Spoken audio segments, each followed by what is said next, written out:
capítulo 2 de Marcos 2 diz assim: Dias depois entrou Jesus de novo em Cafarnaum, e logo correu que ele estava em casa. Muitos afluíram para ali, tantos que nem mesmo junto à porta eles achavam lugar, e anunciava-lhes a palavra. Alguns foram ter com ele, conduzindo um paralítico levado por 4 homens. E não podendo aproximar-se dele por causa da multidão, descobriram o eirado no ponto correspondente ao que ele estava, e fazendo uma abertura, baixaram o leito em que jazia o doente. Vendo-lhes a fé, Jesus disse ao paralítico: Filho, os teus pecados estão perdoados. Mas alguns dos escribas estavam assentados ali e arrazoavam em seu coração: Por que fala ele deste modo? Isto é blasfêmia. Quem pode perdoar pecados senão um, que é Deus? E Jesus, percebendo logo por seu espírito que eles assim arrazoavam, disse-lhes: Por que arrazoais sobre estas coisas em vosso coração? Qual é mais fácil dizer? Dizer ao paralítico: Está perdoados os teus pecados? Ou dizer: Levanta-te, toma o teu leito e anda? Ora, para que saibais que o Filho do Homem tem sobre a terra autoridade para perdoar pecados, disse ao paralítico: Eu te mando, levanta-te, toma o teu leito e vai para a tua casa. Então ele se levantou e no mesmo instante, tomando o leito, retirou-se à vista de todos, a ponto de admirarem todos e darem glória a Deus, dizendo: Jamais vimos coisa assim. Amém? Oramos. Pai Celestial, te damos graças, Senhor, te louvamos por tua bondade, tua graça e misericórdia. Obrigado, Senhor, por esta noite estarmos em tua presença. Consciente, Senhor, da nossa fraqueza, da nossa pequenez, consciente, Senhor, dos nossos pecados, que nenhum homem é digno, Senhor. Ó Deus, mas tu és sobre nossa vida e sobre essa igreja que está aqui reunida nesta noite, com um único objetivo: em memória de ti, Senhor, de cearmos, de cultuarmos e adorarmos o teu nome. Por isso viemos te pedir graça, tal graça, Senhor, que o Senhor venha conduzir a minha vida e que cada ouvinte seja ministrado, Senhor, particularmente pelo teu Espírito Santo, para que esta palavra hoje caia no coração como semente e ela venha frutificar. Não venha ser roubado, Senhor, pelos pássaros à beira do caminho, nem, Senhor, pela insolação deste mundo, nem os espinheiros desta vida, mas que tu possas, Senhor, fazer com que caia em boa terra, que nosso coração seja uma boa terra, Senhor, para que esta semente caia, germine, frutifique e o teu nome seja glorificado, a tua vontade seja feita e o teu reino avance a cada dia. Essa é a nossa oração, em nome de Jesus. Amém e amém. Quero estar assentados, meus irmãos. Eu pedi que abrisse as janelas, mas o bacon está forte, né? O cheiro do bacon, acho que tem que fechar. Nós vamos levantar a parede ali em breve, arrumar essa lateral, porque vem tudo para cá, o chaminé ali, né? Não dá, vamos ter que... Essa daí pode, mas a lateral tem que fechar. Senão os irmãos vão dizer assim: acaba logo, pastor, eu quero comer um X-bacon, né? Aí não dá certo. Meus amados, capítulo 2 de Marcos. Pregamos aqui há algum tempo sobre o capítulo 1. E o evangelista Marcos continua mostrando para nós a autoridade de Jesus sobre todas as coisas. Quando olhamos o capítulo 1, nós vamos ver a fonte da sua autoridade, que ela veio das Escrituras, que os profetas profetizavam acerca de Cristo. Vamos ver que o próprio João Batista, o profeta daquele tempo, testificava a sua autoridade, e também a autoridade dele veio do Pai, que o Pai disse: Esse é meu Filho amado em quem me comprazo, e o Espírito Santo tomou ele. Depois vimos a autoridade dele sobre o chefe dos chefes dos demônios, sobre Satanás. Mais na frente, vamos ver a autoridade dele de chamar pessoas para caminhar consigo, os discípulos.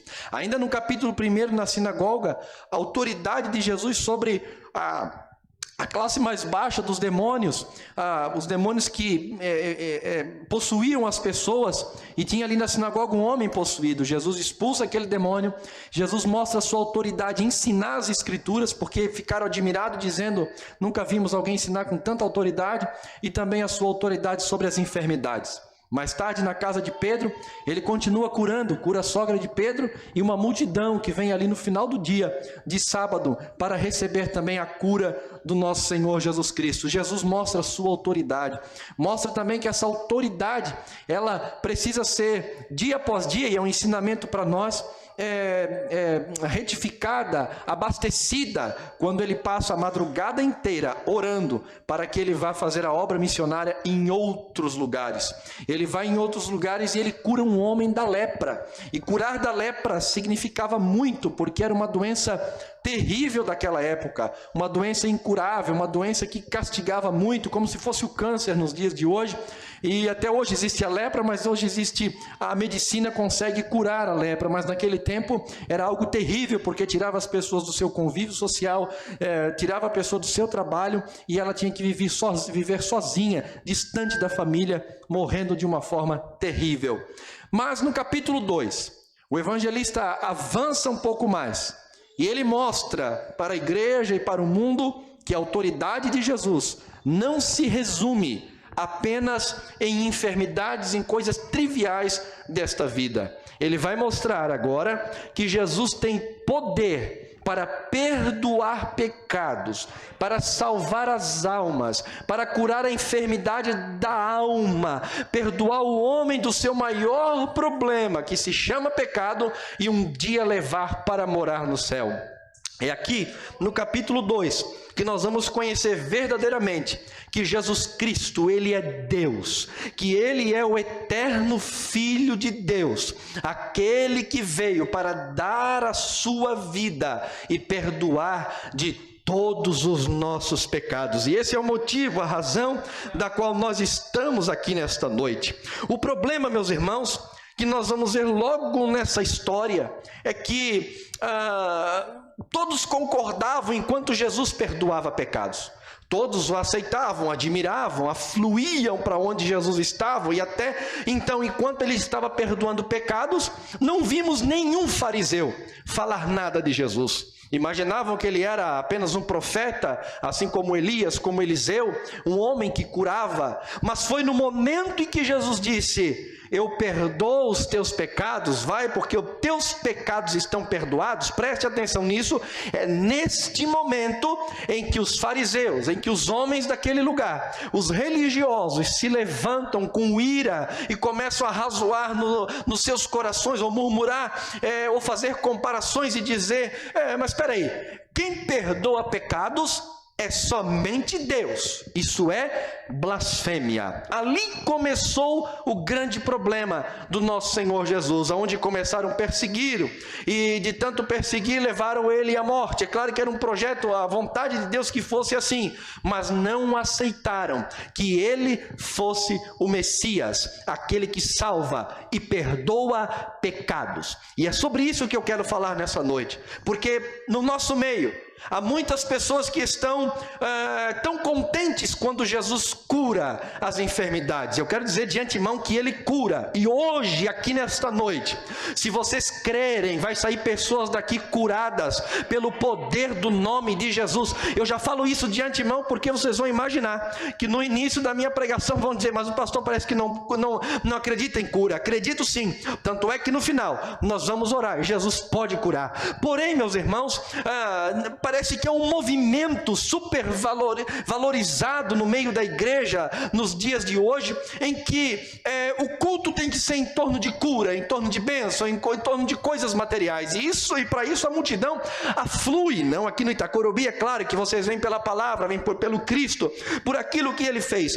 Porém, as pessoas acabam se identificando mais. Que tipo de culto que é? Porque eu quero resolver o meu problema. E quando alguém prega e dizendo que Jesus cura, que Ele liberta, isso aí eu já sei, isso aí tudo bem, eu já sou salvo, tenho a minha fé e não me importa muito. Não, meus irmãos, o problema da humanidade, a necessidade da humanidade, não é o seu problema terreno, a sua cura, a sua enfermidade, seus negócios, não. O problema do mundo não é o Covid, não é o câncer, não é as autoridades, não é um homem, não é nada disso e nunca vai ser. Nós lutamos e guerreamos por uma bandeira no Brasil em que tenhamos liberdade religiosa, em que tenhamos os princípios bíblicos conservados da família, todas essas coisas. Mas deixa eu dizer uma coisa para a igreja sobrevive quando é de direita, mas a igreja também sobrevive quando é de esquerda, a igreja sobrevive quando é de centrão, a igreja sobrevive quando está na opressão, a igreja sobrevive quando o tempo está bom, quando as coisas estão boas, porque nós somos a igreja de Cristo. Se o Coliseu, se o Leão, se os Neros, se os César não conseguiram e acabar e terminar com a igreja de Cristo, não será hoje que a igreja será terminada. A igreja sempre caminhará avante, mas o que o mundo mais precisa, querida igreja, é a necessidade que eles têm do perdão dos seus pecados. E até o dia de hoje é escândalo quando se prega sobre perdão de pecados. Até o dia de hoje parece que falar de perdão de pecados, algumas igrejas que quando o pregador vem de fora, o pastor já diz, bom, aqui ninguém trata a questão do pecado, isso deixa comigo que sou o pastor, não se fala de pecado. Se acontecer um dia isso comigo, então eu pego minha Bíblia e eu vou embora. Por quê? Não tem como pregar o evangelho sem falar do pecado. E esse é meu problema, não é o seu? É ou não é? Ah, pastor, não é tanto meu problema, então você ama o pecado. Como assim, pastor? Sabe o que nos deixa mais triste dia após dia? É o pecado que habita em mim. Paulo disse em Romanos capítulo 7, miserável homem que sou, aquilo que não quero fazer acabo fazendo, e aquilo que não quero acabo fazendo, e o que eu quero não faço. Vem cá, você consegue orar 3, 4 horas, jejuar regularmente, evangelizar todos os dias, dar todas as contribuições que você quer de uma forma fácil?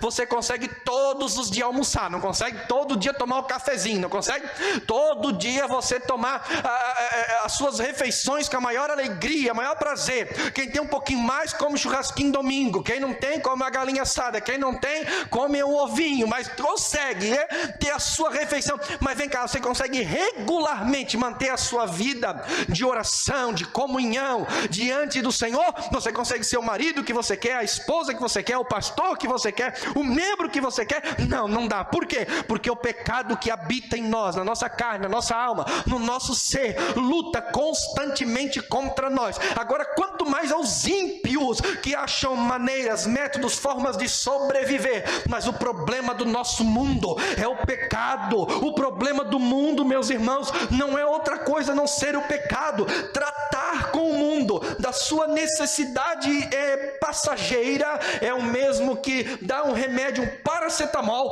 para continuar a vida. Mas quando nós levamos a mensagem de salvação, em que um homem é transformado, aleluia, a sociedade muda, o mundo começa a mudar, porque o pecado vai sendo extirpado. E quando então chegarmos no céu, oh que maravilha, a ausência do pecado estará sobre nós e nós estaremos com Cristo para todo sempre. Mas o meu ponto aqui nesta noite está muito alto o microfone, pode dar uma seguradinha. O meu ponto aqui hoje por que é escândalo a mensagem da salvação até o dia de hoje? Por que escândalo? Você entra numa igreja inclusiva, você vai ouvir lindos louvores, você vai ouvir linda pregação. Eles vão pregar da cruz, vão pregar da justificação, vão pregar do sangue de Jesus, vão pregar da morte de Cristo na cruz do Calvário, vão pregar de libertação, da graça. A palavra graça para eles é a maravilhosa, e tudo isso vai ter. Porém não vão falar de frutos, não vão falar de arrependimento, não vão falar de nova vida, não vão falar sobre santidade, não vão falar de santificação, não vão falar para deixar prostituição, não vão falar para deixar mentira, não, porque isso assusta as pessoas. Deixa eu dizer uma coisa para vocês, se assusta as pessoas eu não sei, mas havia um homem lá no interior da Galileia, que se ele não usava roupa bonita, sapato bonito, anel no dedo, não tinha teologia, ele comia mel silvestre, usava uma roupa que parecia o profeta Elias pregavam uma mensagem dura, mas a multidão ia para o deserto para ouvi-lo pregar, e este é João Batista. E nos dias de hoje a mesma mensagem continua, aleluia. Pregarmos o evangelho de Cristo, o arrependimento não pode ser escândalo, mas é a mensagem que eu tenho que pregar nessa igreja, que você tem que pregar no trabalho, na rua que você mora, aonde você estiver, você tem que pregar o santo evangelho de Cristo Jesus. A mensagem que Jesus nos ensina aqui no capítulo 2, eu consegui ver, e hoje quero pregar sobre 3 necessidades urgentes que o mundo precisa. A primeira necessidade que o mundo precisa é da evangelização. Eu queria ter pregado essa mensagem hoje, mas é Santa Ceia. Outro dia falarei sobre isso. Mas o mundo também tem a necessidade da salvação, que evangelização é uma coisa, salvação é outra. Quando olhamos para a evangelização, muita gente diz assim: o que adianta, pastor? Já evangelizei 1000 pessoas e ninguém se converteu ainda. Não adianta mais evangelizar, querido cristão. Deixa eu dizer uma coisa para você. Quando você entender isso que eu vou falar agora, o seu conceito de evangelização vai mudar. Entenda uma coisa, que a evangelização tem o seu fim último, a glória de Deus. Deixa eu te explicar uma coisa. Nós não evangelizamos para ver a igreja encher, bom se encher. Nós não evangelizamos para batizar pessoas, bom se batizar. Nós não evangelizamos porque nós amamos as pessoas, mas devemos amar. O fim último da evangelização é a glória de Deus. Como assim, pastor? Não é por amor? Antes de amar as pessoas, nós evangelizamos por amor a Deus, porque é uma ordem de Deus. Se vai converter ou se não vai converter, não nos importa. Nós somos arautos de Deus, embaixadores de Deus. Ele nos mandou estar nessa terra e pregar, anunciar a sua verdade. Se vão converter ou não, é com Ele, porque quando pregamos, o nome dele é glorificado. Devemos pregar, anunciar, independente de resultados, amando sim as almas, querendo batizá-las, querendo trazer para cá, mas o fim último da evangelização é a glória de Deus. Isso move a sua vida?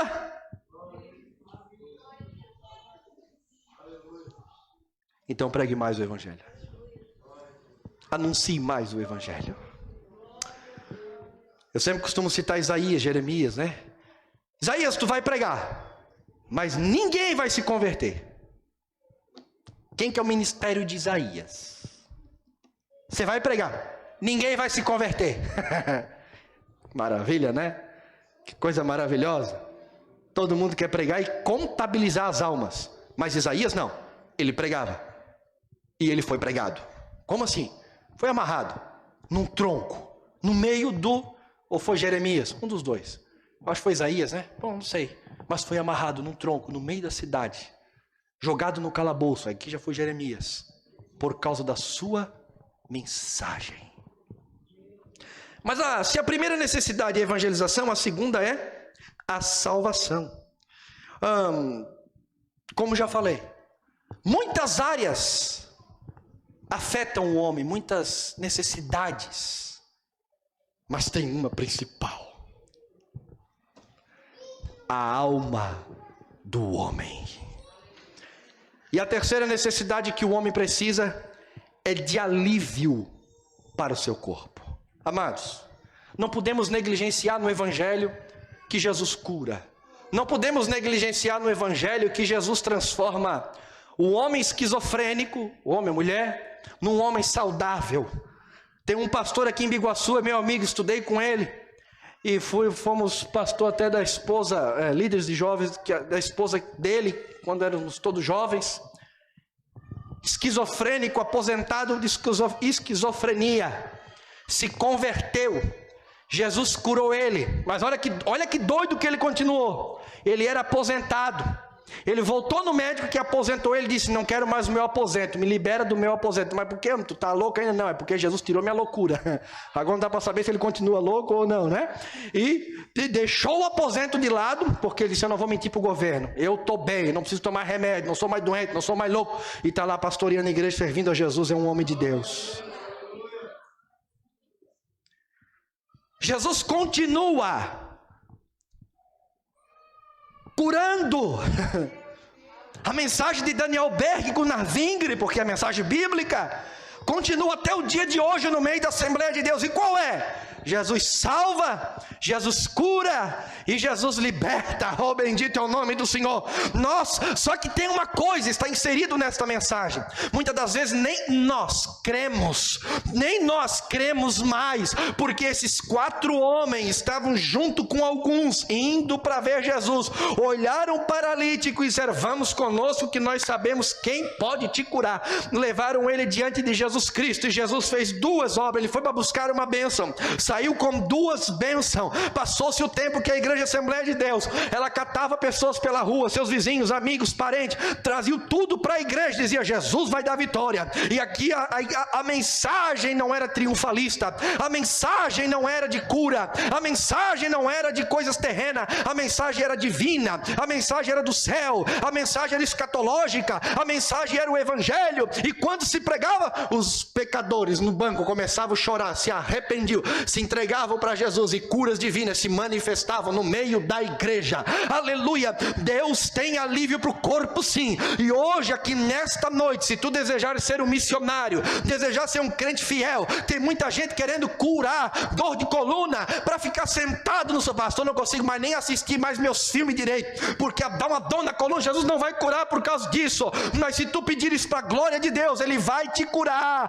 Aleluia! Para fazer a obra de Deus, Ele te cura. E é por isso que bênçãos e manifestações aconteciam no meio da igreja. Quem quer ser curado aqui nesta noite e está pronto para fazer a obra do Senhor Jesus?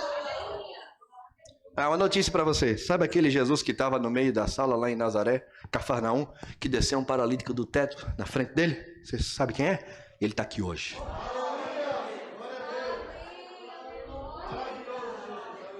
Ou essa igreja vai para o céu. Essa igreja vai para o céu. Jesus vai dar chave de carro hoje. Mas podia dizer amém também. Mas, glória a Deus, mas o mais importante é a nossa tão grande salvação. Quem quer mais comunhão com Deus? Quem quer mais intimidade? Quem quer ser curado dos seus medos? Quem quer ser curado da sua fraqueza espiritual? Quem quer precisa de um renovo? Eu vim para o culto hoje dizendo: Senhor, eu peguei férias e estou mandrião, eu preciso de um renovo espiritual, me ajuda, Senhor. E é hoje que eu vou sair daqui abençoado. Quem quer sair com a bênção de Deus?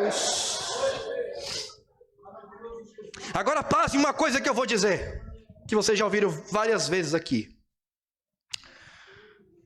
Tudo isso, o alívio que as pessoas podem ter, que eles têm essa necessidade, a salvação, a evangelização, é a igreja, somente a igreja. Escuta isso. Escuta o que eu vou dizer. Tudo isso, eles serem evangelizados, eles serem perdoados. Eu vou adiantar aqui, sabe que em Mateus 16, Jesus diz assim, ó: vocês não vão virar católico aqui, espero eu explicar essa mensagem, essa palavra, tá? Se vocês perdoares, eles serão perdoados. Isso é João 20, 23. Se vocês não perdoarem, eles não serão perdoados. Ai, ai, ai. Então, de antemão temos que entender que o mundo só será perdoado por meio da igreja. Não que a igreja é mediadora aqui, é o Espírito Santo. Nós vamos aprender isso. Mas, está aqui na mensagem, eu já vou adiantar. A salvação, ela é do começo ao fim de Deus. Porém, Deus usa essa ordem. Deus, para salvar, utiliza-se da evangelização da igreja. A igreja evangeliza. Deus perdoa. Ok? A obra da evangelização é da igreja. O perdão vem de Deus. E o arrependimento vem do pecador. Essa é a ordem. Romanos 10 e 17. A fé vem pelo ouvir. E o ouvir da palavra. Esse é o 17. Leia do 14 em diante. Acho que é do 14 em diante. Paulo vai dizer assim: como pois ouvirão se não há quem pregue? Como pregarão se não forem enviados? Vocês já perceberam que a salvação do mundo, entre aspas, está na mão da igreja? A chave de Mateus 16 Está na mão da igreja? Que silêncio, né? Que silêncio culposo. É isso mesmo. Como? Quem falou para você que você foi convertido, salvo, só para sentar nesse banquinho aqui? Hã? Deus tem um chamado para a tua vida. Está escrito na palavra, um comissionamento. Somente a igreja. Marcos 16, o mesmo evangelho, lá no final, e é mais ou menos que ele está dizendo assim: vocês estão vendo tudo que Jesus fez? Pois é, agora ide pregar o evangelho a toda criatura. Ele está dizendo, se Jesus demonstrou como fazer, agora vocês vão e façam. E Efésios 3:8 vai dizer que a igreja, está sobre a igreja esse poder de levar o evangelho, porque foi revelado para a igreja. Aleluia. Agora olha o versículo 3 do texto que nós lemos, diz assim: alguns, preste atenção nessa palavra, cada palavra da Bíblia não está colocada ali por qualquer coisa. Alguns foram ter com ele, com Cristo, conduzindo um paralítico, agora, levado por 4 homens. Vamos fazer uma pausa aqui, irmãos, preste atenção. Quantos que levaram o paralítico? Quantos que conduziram o paralítico? Quantos? Esse é o meu e o teu erro, não foi 4. 4 carregaram, mas é a Bíblia que está dizendo que ele foi conduzido por alguns. E o que muda isso, pastor? Tem muita diferença aqui. Não foi 4, 5, foi 4, 5 que foi lá, botou a mão, pega um na ponta, outro na outra, outro na outra, e levamos ele. Foi 4 pessoas, sim, que carregaram ele. Mas havia multidão, muitos que estavam ali, alguns que estavam levando, conduzindo. O que nós entendemos com essa palavra aqui? Entendemos, meu irmão, que os paralíticos são levados, não é por alguns da igreja. O paralítico é conduzido, os ímpios são conduzidos a Deus, os pecadores, os impossibilitados de chegar até Deus, os paralíticos espirituais são conduzidos por toda a igreja. Toda a igreja é responsável, e a igreja precisa de pelo menos 4 atitudes que eu destaco no texto. Precisa de oração, precisa de fé, precisa de amor e precisa de estratégia. Jesus disse, vendo a fé deles, curou o paralítico. Uma igreja sem fé não conduz ninguém a Jesus Cristo. Mas o que também houve no meio deles? Amor. Sem amor ninguém pode conduzir ninguém a Cristo. Para que? E se isso não é amor, o que é? Havia amor neles. Mas o que havia ali também, meus irmãos? Havia intercessão. Porque colocar alguém diante de Jesus, isso é intercessão, isso é oração. O que você tem feito? Você tem orado por pessoas para aceitar Jesus? Saiu um amém, pelo menos. Você tem amado as pessoas? Aí já melhorou. E você tem fé que elas podem ser salvas? Então a fé vai te levar ao último ponto, que é a ação, os métodos. Sabe o que eles fizeram? Algo inusitado. Subiram no terraço, havia uma escada lateral, porque as casas naquele tempo eram feitas com placas de barro, tampada com uma espécie de um mato lá para vedar por causa da chuva. Eles subiram em cima, ninguém nunca tinha feito isso. Tiraram aquelas placas de barro e desceram o homem diante de Jesus Cristo. Quanto esforço por uma alma! Por isso que eu estou vindo sem gravata, sem terno para a igreja, sabe? Porque a gente fica tão engomadinho, tão bonitinho, que não conduz ninguém para a igreja, meu irmão. Nós precisamos usar de vários métodos, estratégias, e trazer as vidas até Cristo Jesus, apresentá-las a Jesus. A igreja, escuta que eu vou dizer para vocês, não haverá conversão enquanto a igreja não se desgastar, enquanto a igreja não se esforçar, enquanto a igreja, todos juntos, em amor, união, fé, oração, se gastarem em trazer as almas diante de Cristo Jesus. A obra da evangelização é da igreja, a obra da salvação é de Deus, e a obra do pecador é a fé e o arrependimento. O que Jesus disse para o homem? Levanta-te. Ele levantou, um ato de fé. Levanta. Ele fez força, não fez? Vou levantar. Ficou de pé. Arrependimento, cadê? Aqui está de forma tipológica. Pega a tua cama e leva. Ele nunca mais se deitou naquela cama. Esse é arrependimento. Tem muita gente que diz se converter, mas continua deitando na mesma cama do pecado. Não há conversão. Pega a tua cama e leva. O pecador tem que se arrepender. Você que está aqui nesta noite, não é salvo pela tua gravata, pelo teu terno, pela tua oferta, dízimo, por ser pastor, por ser evangelista, por ser o que for. Ninguém é salvo por isso. Somos salvos porque não voltamos a deitar na cama do pecado. Abandonamos a mentira, abandonamos o engano, abandonamos a imoralidade, abandonamos a lascívia, abandonamos o desejo por esse mundo, abandonamos tudo e seguimos a Cristo Jesus. Oh, glória ao nome do Senhor. E no final o que aconteceu? Todo mundo deu glória a Deus. Do começo ao fim. Tudo é para a glória de Deus. O que isso quer dizer? Você está aqui hoje, né? Abençoado, não tá? Que todo mundo aqui está abençoado. Eu conheço vocês. Mas todo mundo aqui está em luta também. Mas nós estamos tudo abençoados. Fomos iluminados. Qual os teus méritos? Sem ter méritos nenhum.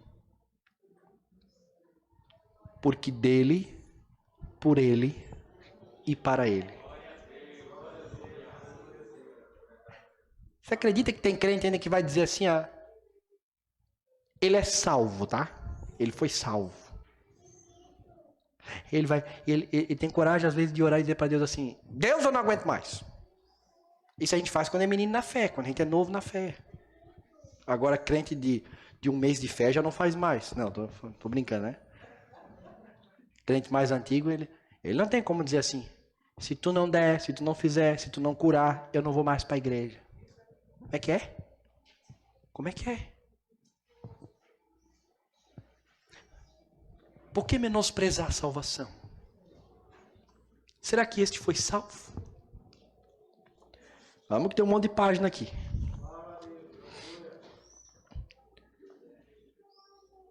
Agora, olha isso. Olhar para esse texto e admirar somente a cura. Isso é coisa de fariseu, irmão. Oh, ele cura. Oh, maravilhoso. Quando vem a salvação? Não, blasfêmia.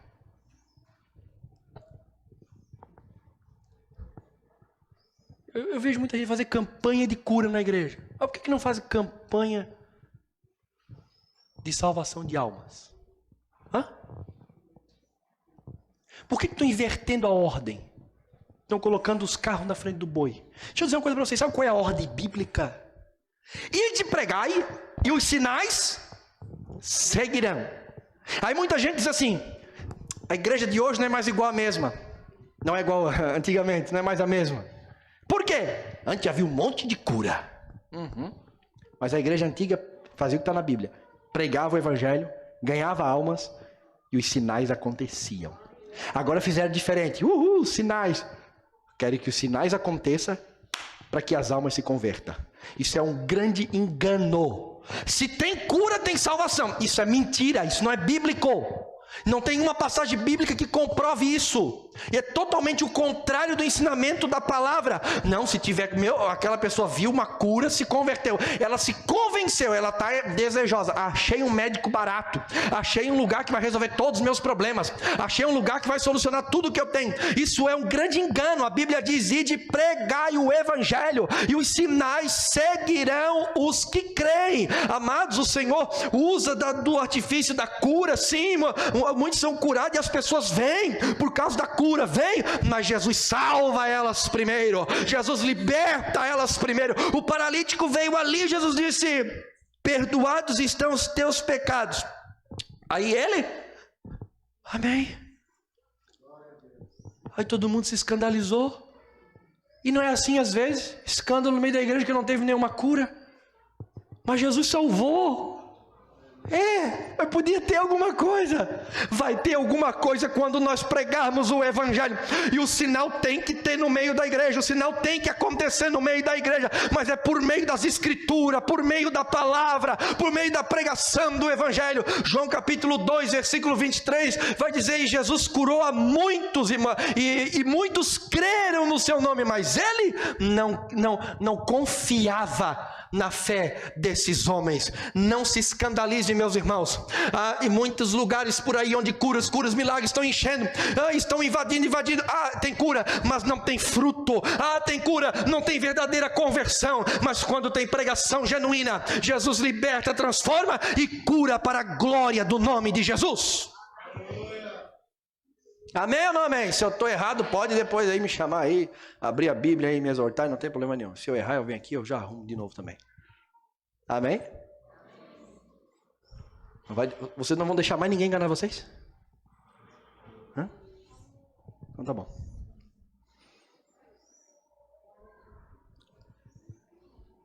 Quando eu digo que o problema do homem é o pecado, muita gente diz: o problema é o homem. O homem não foi criado para ser o que ele é. O problema é o pecado que está no homem. Esse é o problema. E o que resolve esse problema, o antídoto, é a mensagem do evangelho. É uma mensagem tão poderosa, irmãos. Deixa eu dizer ela para vocês. Deus criou o mundo perfeito e bom. Está lá em Gênesis 1:31. Mas o homem desobedeceu e pecou. Mas Deus é tão bom que preparou um plano de redenção. Mandou seu filho, matou na cruz, para que todo aquele que crê em Jesus agora seja perdoado e salvo. E um dia ele vai vir buscar a sua igreja para morar no céu. Essa mensagem aqui, que eu acabei de falar, esta mensagem, é a única mensagem que pode mudar o mundo.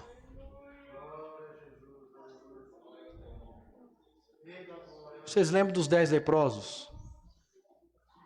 Lembram? Quantos que voltou para agradecer? Se fosse por milagres, sabe quantos que Jesus chegou no final do ministério e tinha em torno dele? Quantas pessoas estavam na multiplicação dos pães e peixe? 5.000, só de homens. Quando ele ressuscita, tem quantos discípulos? 500. Quantos que ficam depois de 10 dias esperando a promessa? 120. Vocês estão vendo? Qual foi as 3 gerações que mais viram milagre? A que saiu do Egito. Todos morreram, menos Josué e Caleb, de 20 anos para cima. Do tempo, depois a segunda geração, de Elias e Eliseu. Elias, olha o milagre que Elias fez. Tem algum milagre maior do que esse lá? Lá no Carmelo, tem fogo vindo do céu, consumiu o holocausto. Nossa, escuta aqui, crente, não acendeu uma fagulhinha ali e pegou fogo. Não! Elias joga água, joga mais água, tá tudo molhado, não tinha nenhuma chance de burlar. E mesmo que tivesse, o fogo não consumiu só o holocausto, consumiu a lenha. Não só a lenha, consumiu a pedra. Não só a pedra, a água que estava em volta. No outro dia houve um avivamento. É isso? Estava tudo grudado com Baal de novo. No outro dia. Aí vem a depressão de Elias. E ainda ele diz, né? Aí ele falou errado. Só eu fiquei. Era campanha de milagre, aconteceu aquilo, meu irmão. Aleluia. Mas quando Pedro pregou, no poder do Espírito Santo, uma mensagem. Vem cá. Qual foi a mensagem que ele pregou? Exatamente a mensagem que hoje muitos não querem pregar. Aquele Cristo que vocês mataram, judeus, era o Filho de Deus. E agora, ele morreu, mas ressuscitou ao 3º dia. Foi para o céu, vai voltar. E aquele que se arrepender será salvo. Os homens, Pedro, Pedro! A Bíblia diz que compungiu o coração dele. Sabe o que é compungir? É dar facada no coração. Os homens sentiram como facada no coração. Não teve nem um milagre, mas quase 3.000 almas aceitaram a Jesus. Aleluia! Cristo já falava isso aqui em Marcos 2. O que é mais importante é a salvação, é a pregação do Evangelho, aleluia, para a conversão dos pecadores, e aqueles que forem salvos, Ele pode curar, manifestar poder, manifestar sua graça, e nós somos a igreja de Cristo, e este poder está sobre a mão da igreja. Amém ou não amém? Aleluia. Vamos pular aqui.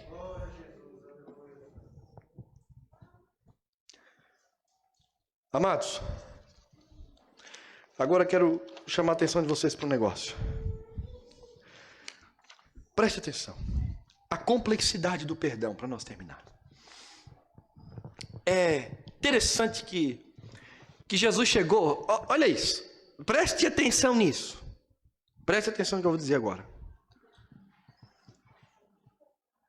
Jesus chegou ali, olhou o paralítico descendo e disse assim: perdoados estão os teus pecados. Aconteceu algum alvoroço? Só ficaram murmurando, mas não houve reteté, não houve admiração, não houve aquele que no final teve, né? Todos se admiraram e disseram: nunca vimos coisa desse tamanho. Não é? É. E os fracos na fé no dia de hoje fazem a mesma coisa. Que milagre.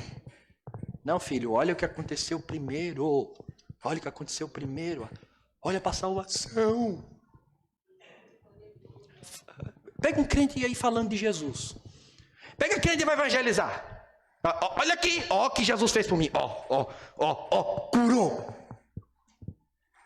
Vai se converter, vai. Pastor, isso não é maravilhoso? É. Mas tu falou do perdão do pecado? Não, isso é com o Espírito Santo. Ah, é? Mas não é a mensagem que ele mandou pregar? Até o dia de hoje é assim. O culto na igreja estava uma bênção. Olha, mas meu Deus, foi divino o que aconteceu. Tinha gente que caía, tem gente que dormia, tem gente que foi arrebatada, tem gente que... Tá, e alguém converteu? Não sei. Chega terça-feira, culto de ensino, meia dúzia na igreja. Que bênção, é. Faz tempo que a igreja está crescendo igual a colinha de cavalo, assim, ó. Por causa dessas coisas. Eu falei que Jesus vai curar hoje aqui. Estou pregando contra a cura. Mas escuta, para vocês verem a complexidade do que aconteceu aqui. Teus pecados estão perdoados. Não admirou ninguém. Nada aconteceu. Vocês têm ideia do que é falar isso? Vocês têm uma ideia do que é Jesus falar isso? Perdoados estão os teus pecados. Vocês têm ideia do que está acontecendo quando ele fala isso, meu irmão? Você tem ideia disso? Eu vou te dar algumas ideias. Primeiro que Provérbio 17 vai dizer que aquele que justifica o ímpio é abominável diante de Deus. Então escuta só, tem um ímpio na frente de Jesus, tem um pecador, tem um miserável, e ele simplesmente zera os pecados dele, perdoa os pecados dele. Jesus faz isso, mas a palavra diz que quem faz isso com o ímpio é abominável diante de Deus. Logo, você vai me perguntar: então Jesus foi abominável, pastor, por perdoar o ímpio? É aqui que está a complexidade de tudo. Quando Jesus manifesta cura, preste atenção, olhe para mim. É como que Jesus, lembra quando ele curou a mulher do fluxo de sangue?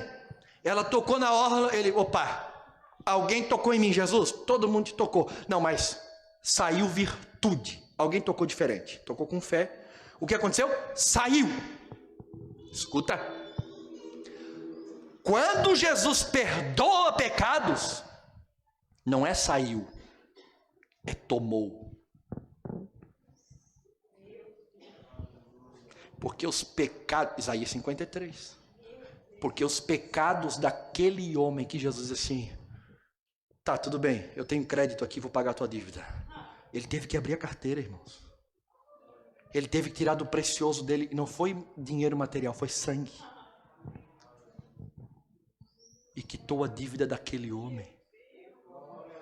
E chamaram ele de blasfêmio. Sabe o que é isso? É quando um pelotão está na guerra. E esse pelotão está sendo atacado ferozmente. E eles vão todos morrerem. Mas um no meio diz assim: gente, eu estou aqui com uma .50 na mão. Vocês correm que eu seguro os inimigos. E ele pega um monte de projéteis, coloca do lado, com uma mão segura os projéteis e com a outra... O inimigo lá está vindo chumbo de tudo quanto é lado. Vamos se abaixar aqui. E todo o exército, aquele pelotão foge. Só que aquele que ficou com a .50 na mão, deu a sua vida. Ele vai morrer. Muitos na guerra fizeram isso. Quando Jesus disse para o paralítico: vai embora, teus pecados estão perdoados. Ele foi cravado na cruz do Calvário para perdoar os pecados daquele homem. É complexo o que ele falou. Não é simples. No filme Crônicas de Nárnia, assistam. Escrito por C.S. Lewis, um homem de Deus. Edmundo é um menino que desobedece a ordem. E ele vai fazer amizade com a feiticeira no primeiro filme. O leão, a feiticeira e o guarda-roupa. É isso aí. É um tipo do evangelho. Ele vai e faz aliança com a feiticeira, que é um tipo de Satanás. A feiticeira o engana e o prende. Seus irmãos vão lá e salvam ele e trazem para a tenda do leão, que é um tipo de Cristo. A feiticeira vem e diz para o leão, entra na tenda dele e diz... essa cena não aparece ela dizendo, mas vou parafrasear para entender o que aconteceu. Ele é meu, porque ele errou. De repente a feiticeira sai da tenda sorrindo, feliz, todos pensam, vai levar Edmundo. Não, ela deixa Edmundo e vai embora. E todo mundo diz assim, o leão não deixou a feiticeira levar o Edmundo. Mas pela manhã bem cedinho, o leão se acorda e sai para pagar a dívida do Edmundo. Ele morre no lugar de Edmundo. O único erro aqui é porque lá é a feiticeira que mata o leão, como Satanás matasse Jesus. Não, foi o próprio Cristo que matou o filho. É o único erro de C.S. Lewis. Assim foi comigo e com você. Para você às vezes, para nós sermos crente fraco, trocar Jesus por qualquer coisa dessa terra, deixar de vir à igreja por causa de qualquer problema que aconteça em nossa vida. Queremos ser fracos na fé. Amados, para Jesus dizer para mim e para você assim, Giliardi, Marco, Nice, Nilson, teus pecados estão perdoados. Ele pagou o alto preço. Por que nós somos cristãos? Mas cristão da gema, cristão firme, cristão que dá sua vida, cristão que prega, evangeliza, cristão que adora, cristão que não recua. Por quê? Sabe por quê, meu irmão? Aleluia! É porque nós cremos que a nossa dívida foi cobrada sobre Cristo. Quando Ele disse para mim e para você, levante e anda, vai embora, os teus pecados estão perdoados. Não foi simples assim. Ele só poderia justificar o ímpio, pagando pelos pecados dele, pela dívida dele. Quando Ele disse, olhou para o paralítico e disse, teus pecados estão perdoados. Ele tomou a dívida daquele homem, colocou sobre si e foi para a cruz do Calvário pagar por ele, aleluia. Como um adendo, ele disse, seja curado então, para mostrar para todos que eu tenho poder. Seja curado então, aleluia. Não importa se tu está enfermo, não importa se tu está em dívida, não importa se estás com problema, não importa, meu irmão. O que importa é que o sangue de Jesus Cristo lavou os nossos pecados. Fica de pé, vamos orar nesta noite.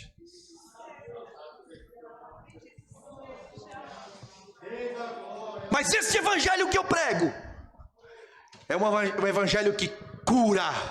Quem crê que Jesus cura? Quem está enfermo aqui nessa noite, levante a sua mão. Está todo mundo curado? Tem gente enferma aqui. Vocês creem que Jesus pode curar? Faz um louvor aqui. Mas vocês creem mesmo? Que Jesus pode curar hoje? Quem crê? Quem crê? Quem foi que pegou um exame lá no médico lá? E o médico disse assim, é tumor. Isso aqui vai dar problema. Isso aqui não vai dar certo. Quem crê que Jesus cura tumor hoje aqui? Aleluia, aleluia, aleluia. Eu estou com um problema que nem o médico descobre. Pode acabar hoje, Jesus curar aqui. Você crê?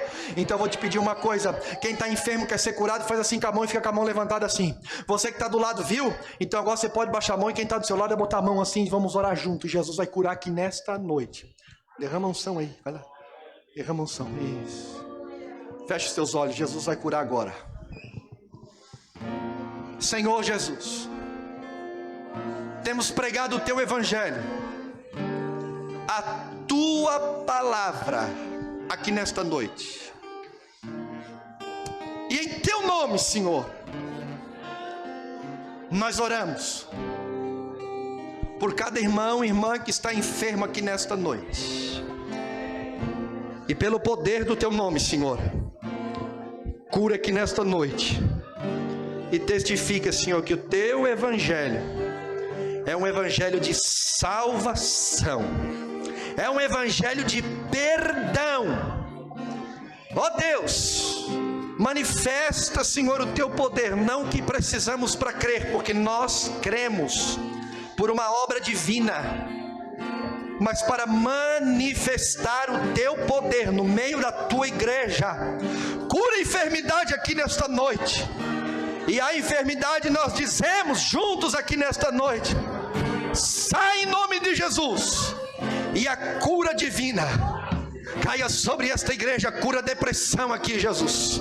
Oh, nós te pedimos, cura a depressão, Jesus. Cura a síndrome do pânico. Cura, Senhor, aleluia. Oh, meu Deus, é toda doença psicossomática. Dá força, coragem para esse cristão.